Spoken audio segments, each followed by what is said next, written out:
سچا مومن ہونے کے لیے، اچھا مسلمان ہونے کے لیے، اللہ اور اس کے پیارے حبیب صلی اللہ تعالیٰ علیہ وسلم کی بارگاہ میں درجات پانے کے لیے سب سے پہلا کام یہ ہے کہ بندے کا دل نرم ہونا چاہیے۔ قرآن مجید نے پہلی علامت یہ بیان فرمائی کہ انما المؤمنون الذین اذا ذکر اللہ وجلت قلوبہم، جب ان کے سامنے اللہ کا ذکر کیا جاتا ہے تو ان کے دل ڈر جاتے ہیں، لیکن جس کا دل ہی بڑا سخت ہو جائے، قساوت قلبی جس شخص کے پاس ہو، کسی پر رحم نہ آئے، کسی شخص کو اچھا نہ سمجھے، اپنے دل میں کسی کے لیے خیر کے جذبات کبھی اسے میسر ہی نہ ہوں، کبھی اپنی آخرت کی فکر کو لے کر، کبھی اپنے اعمال کو لے کر، کبھی اللہ کی بارگاہ میں حاضری کو لے کر وہ ڈرا ہی نہ ہو، کبھی اسے احساس ہی پیدا نہ ہوا ہو، کبھی اسے خیال ہی نہ آیا ہو، میرے بھائی سب سے پہلی علامت یہ ہے کامیابی کے لیے قرآن مجید نے جو بیان فرمائی کہ دل نرم ہونا چاہیے، رقت قلبی میسر ہونی چاہیے، باطن کا صاف ہونا ضروری ہے۔ اگر دل ہی سخت ہے، سالوں بیت گئے کبھی رونا نہیں آیا، زمانہ گزر گیا کبھی احساس پیدا نہیں ہوا، آپ یقین کریں آہستہ آہستہ کر کے، باتیں سن کے، ماحول دیکھ کے، اور سارا کچھ ہی دولت ہے جی، چھوڑیں جی پیسے ہوں تو سب ٹھیک ہے، وہ سارے دنیا دار ہیں، چھوڑیں آپ، ہم نے بڑے پیر دیکھے، ہم نے بڑے مولوی دیکھے، ہم نے بڑے مسلح دیکھے، ہم نے بڑے تربیت کرنے والے دیکھے، آہستہ آہستہ یہ جملے بول بول کے ہم نے اپنی طبیعتوں کو نہایت سخت بنا لیا، دل میں کوئی گنجائش نہیں رہی، ہمیں کوئی اچھا نہیں لگتا، ہمیں کوئی مخلص نہیں لگتا، ہمارے رویے اس طرح کے ہو گئے ہیں کہ ہمیں ہر شخص دنیا دار دکھائی دیتا ہے۔ اگر کوئی دن میں 100 آدمی آپ کے سامنے ہاتھ پھیلاتا ہے تو کیا سارے ہی پیشہ ور ہیں؟ کوئی ایک بھی ضرورت مند نہیں، سبھی کے بارے میں طبیعت سخت ہو گئی۔ اگر آپ نے 20 علماء کے بیانات سنے ہیں تو کیا ایک بھی اللہ کے نام پر مخلص ہو کر دعوت دین نہیں دے رہا؟ سب کے بارے میں یہ رویہ ہو گیا، سارے غلط ہیں۔ دل کی سختی دن بدن بڑھتی چلی جا رہی، اور یہ باقاعدہ مرض ہے۔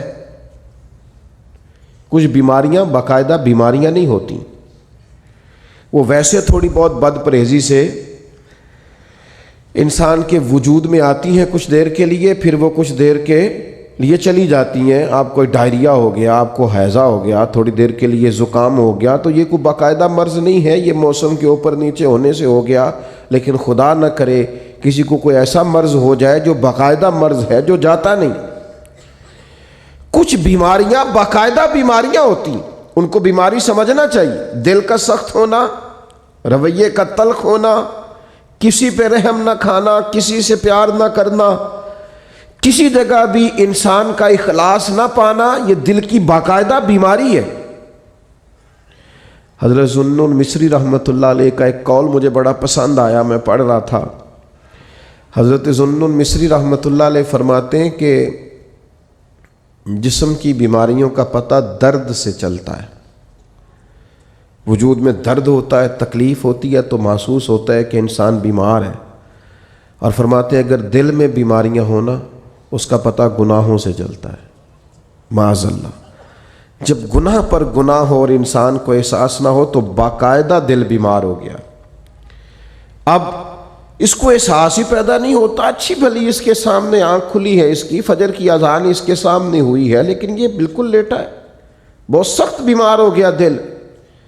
6 لوگ اس کے سامنے سے اٹھ کے ظہر کی نماز کے لیے گئے ہیں، لیکن یہ آرام سے بیٹھا ہے، بیمار ہے اس کا دل۔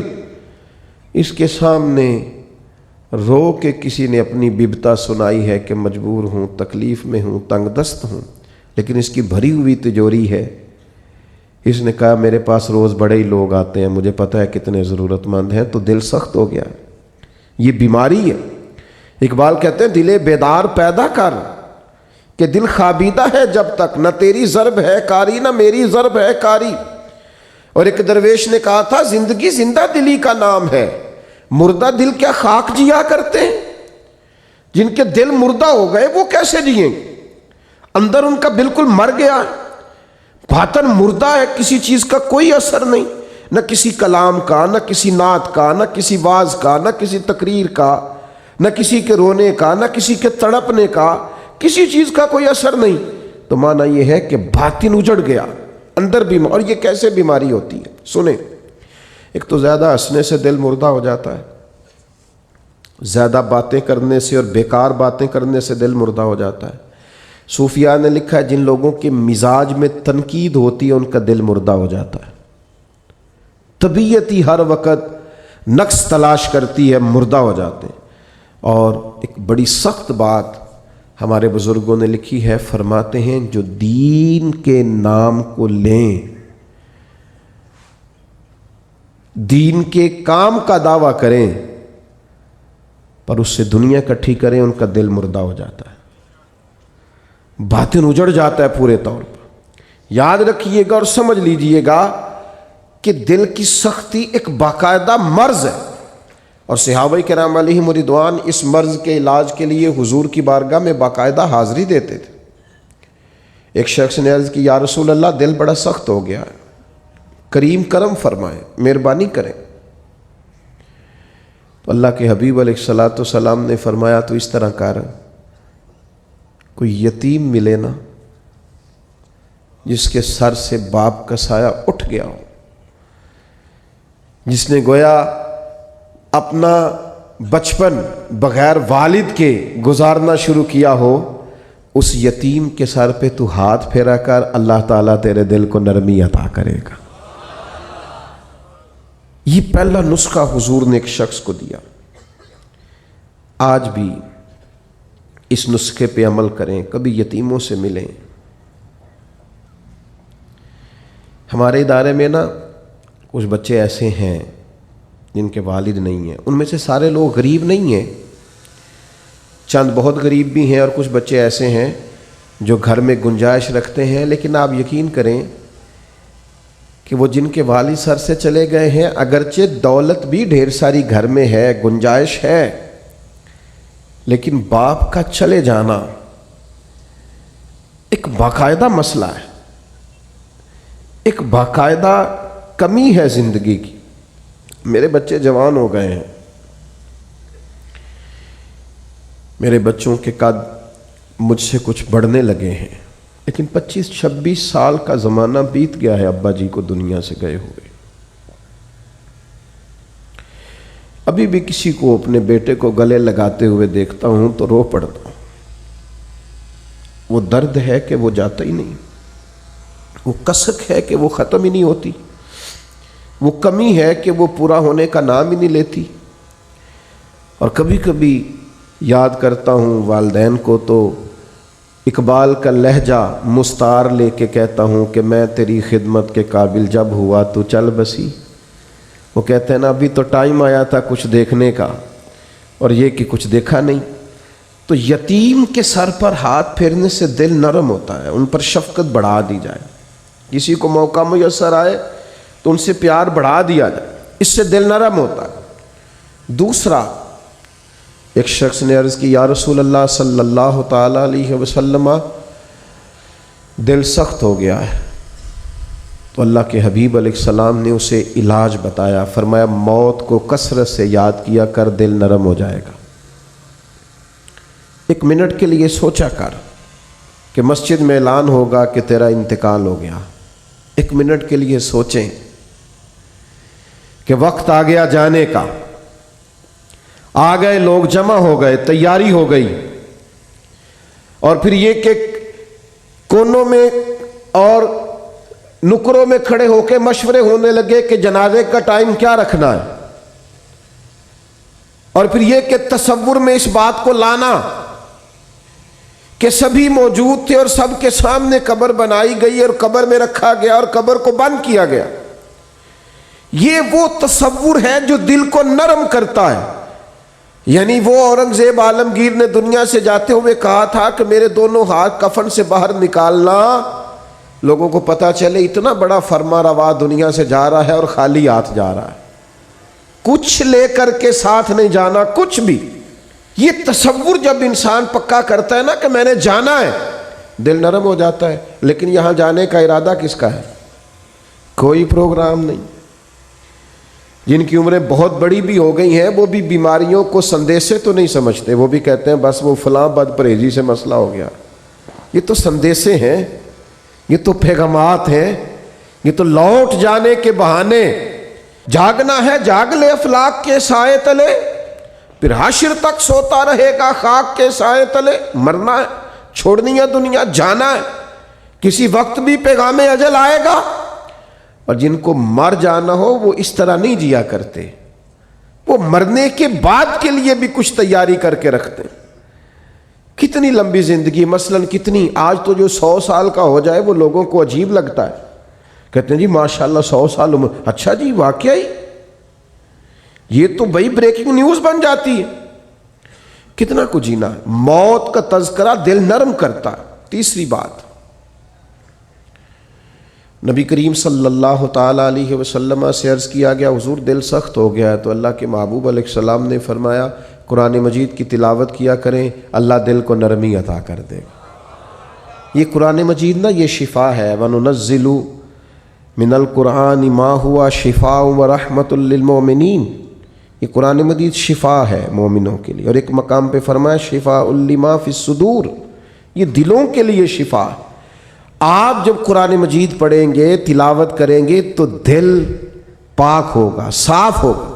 آج میں بڑے شوق سے کلام سنتا ہوں بزرگوں کا، آپ بھی سنتے ہیں. میاں صاحب کے کلام کا کیوں اثر ہوتا ہے دل پر؟ کیوں لوگ رونے لگتے ہیں؟ مختلف بزرگوں کی نعتیں سن کر کیوں دل پہ اثر ہوتا ہے، لوگ رونے لگتے ہیں؟ اس لیے کہ ان کے مفاہیم کا ہمیں پتہ ہے. قرآن مجید کی تلاوت سن کر کے دل پر اثر کیوں نہیں ہوتا؟ اس لیے کہ ہم نے ترجمے سے سیکھا ہی نہیں. اگر کبھی ہمیں اس کے مفہوم کا پتہ چلے تو ہمیں ڈھیر سارا رونا ہے، ہمارا دل صاف ہو جائے، بہت ساری جگہوں پہ چوٹ لگے. تو نبی پاک علیہ السلام نے ایک حال دل کی سختی کا قرآن مجید کی تلاوت کو بتایا. ایک مقام پہ نبی پاک علیہ السلام نے خود ارشاد فرمایا ہر چیز کو زنگ لگ جاتا ہے، جیسے لوہے کو زنگ لگ جاتا ہے، فرمایا اسی طرح دلوں کو بھی زنگ لگ جاتا ہے.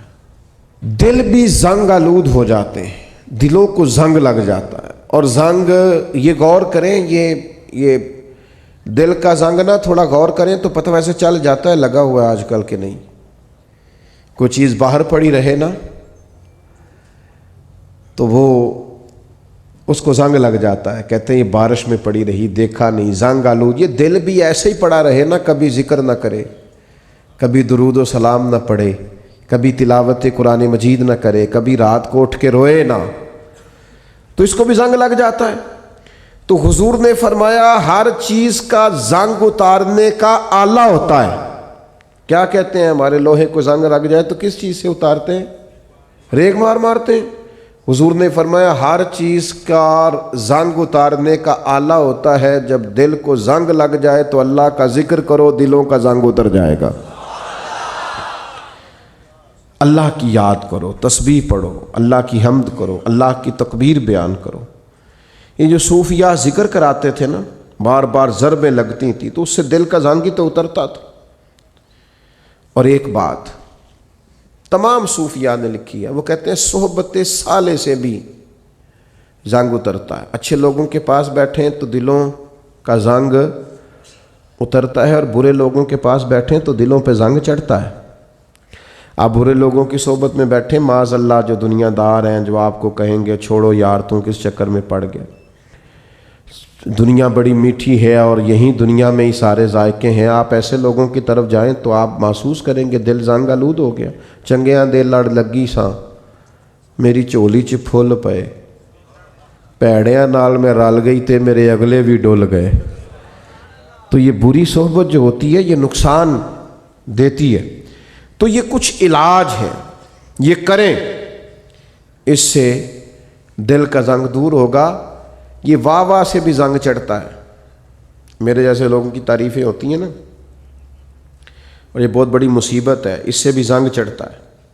اس سے خوشامد، تعریف، مزاج، ہم نے دیکھا ہے. امام غزالی فرماتے ہیں جب کوئی علم پڑھنے کے لیے بیٹھتا ہے تو تکبر کا بوٹا لگتا ہے. اور پھر جیسے جیسے وہ علم پڑھتا جاتا ہے وہ پودا جوان ہو کے درخت بنتا جاتا ہے۔ تو یہ دولت ہو، یہ خوبصورتی ہو، یہ علم ہو، یہ کوئی عہدہ ہو، یہ بعض اوقات انسان کو فتنے میں مبتلا کرتے ہیں، دل سخت ہو جاتا ہے، گھٹن پیدا ہوتی ہے۔ دولت، ثروت، اقتدار، یہ چیزیں کساوت قلبی کا سبب بنتی، اور دل کی نرمی کیسے ہوگی؟ قرآن پڑھا جائے، اللہ کا ذکر کیا جائے، موت کو یاد کیا جائے، یتیم کے سر پہ ہاتھ پھیرا جائے، اچھوں کی سنگت اختیار کی جائے، تو دل کا زنگ اتر جائے۔